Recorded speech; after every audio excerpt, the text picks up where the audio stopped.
جو آدمی آج بھی یہ سمجھتا ہے کہ وہاں پہ آب زمزم پینے سے شفا نہیں ہوگی، 1500 سال کا عقیدہ اس نے توڑ دیا. جس نے کہا کہ حرم میں جا کے دعائیں قبول نہیں ہوگی، جس نے کہا کہ مسجد میں یوں نہیں ہوگا، یہ تمام عقائد انہوں نے باطل کر دیے کہ نہیں کر دیے. انہوں نے آپ کے نظریات پر کیسے قابو پایا؟ ان کے 3 بنیادی چیزیں دیکھ لیں. نمبر 1 نظام تعلیم. نظام تعلیم کے ذریعے، مغربی نظام تعلیم جو ہم پر نافذ کیا گیا، اس کے ذریعے انہوں نے آپ کو لا دین بنا دیا، ملحد بنا دیا، آپ کو اسلام سے دور کر دیا. معیشت کا نظام انہوں نے آپ کو سود میں اور قرضوں میں یوں جکڑ دیا کہ خلافت عثمانیہ کے ٹوٹنے کی بڑی وجوہات میں سے ایک اس کا قرضوں میں جکڑا جانا تھا. تو آج دنیا کا کون سا ملک ہے جو قرضوں میں نہیں جکڑا گیا؟ آپ یہ دیکھ لیں. تیسری بڑی ذہن سازی کے لیے سب سے بڑا ٹول جو ہے ان کے پاس، وہ ہے میڈیا. اب آپ جب دجال کی بات کرتے ہیں نا تو لوگ مذاق اڑاتے ہیں، ایسے ہی ہو رہا ہے نا. اچھا وہ کہتے ہیں یہ ہے نہیں، یہ نظریات کیسے تبدیل کیے گئے. اس کے بعد جو لوگ مانتے ہیں آگے ان کا دیکھیں کہ کیا سٹیپ ہے. وہ کہتے ہیں دیکھیں ہم دجال کی دی گئی سہولتوں سے فائدہ اٹھا رہے ہیں، اس پہ ایمان تو نہیں لا رہے. مطلب ہے ہم تو اسے بیوقوف بنا رہے ہیں کہ ہم اس کے فائدے لے رہے ہیں، ایمان نہیں بیچ رہے. اس حد تک آپ کے نظریات چینج ہو گئے. تو یہ سارا کچھ بتا رہا ہے کہ ہم اس وقت کس طریقے سے اریسٹ ہو چکے ہیں. اب انہوں نے کیا کہا، پرانے زمانے میں غلام بنائے جاتے تھے، انہیں داغا جاتا تھا تاکہ پتہ لگے کہ یہ غلام ہے.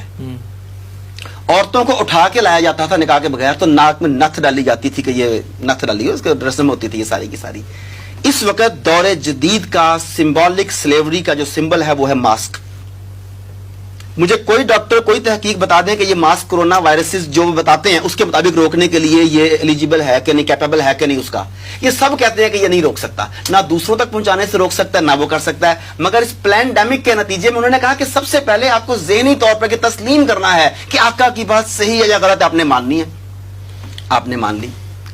جتنے میڈیا چینلز ہیں پاکستان کے بھی 90%، کیا ان میں کہیں نہ کہیں سمبولک آئی آپ کو نظر آتی ہے کہ نہیں آتی؟ بڑی بڑی عمارات میں آپ کو سمبولک آئی کا منظر نظر آتا ہے کہ نہیں آتا؟ تو یہ ایون کارٹونز میں آپ کو دکھایا جا رہا ہے، ویڈیو گیمز میں آپ کو سمبولک آئی دکھائی جا رہی ہے، ڈیولز آئی ہے.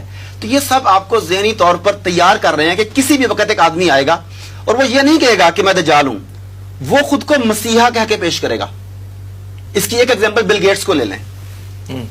بل گیٹس کو پورٹریٹ کیا جاتا ہے ہمارے ممالک میں، یہ مسیحا ہے، یہ مختلف بیماریوں کے لیے ہمیں مدد فراہم کرتا ہے، فلانا کرتا ہے. مگر دوسری طرف جتنے بھی زیادہ اسٹیبلش کنٹریز ہیں وہاں پہ اس کے خلاف جنگی جرائم کا مقدمہ چلانے کی مہم زور پکڑ رہی ہے کہ بل اینڈ میلنڈا گیٹس فاؤنڈیشن یہ جنگی جرائم کے مرتکب ہیں. انہوں نے تنزانیہ میں بندے مارے، افریقہ میں بندے مارے، انڈیا میں 10 بچہ پولیو ویکسین کے بعد مارا گیا، یہ رپورٹ سامنے ہے. لیکن ہم جکڑے جا چکے ہیں. ہم وہ دیکھتے ہیں جو میڈیا دکھاتا ہے، ہم وہ سنتے ہیں جو میڈیا سناتا ہے. اور آپ نے آغاز میں کہا کہ ممبر و محراب نے اسے بند کر دیا.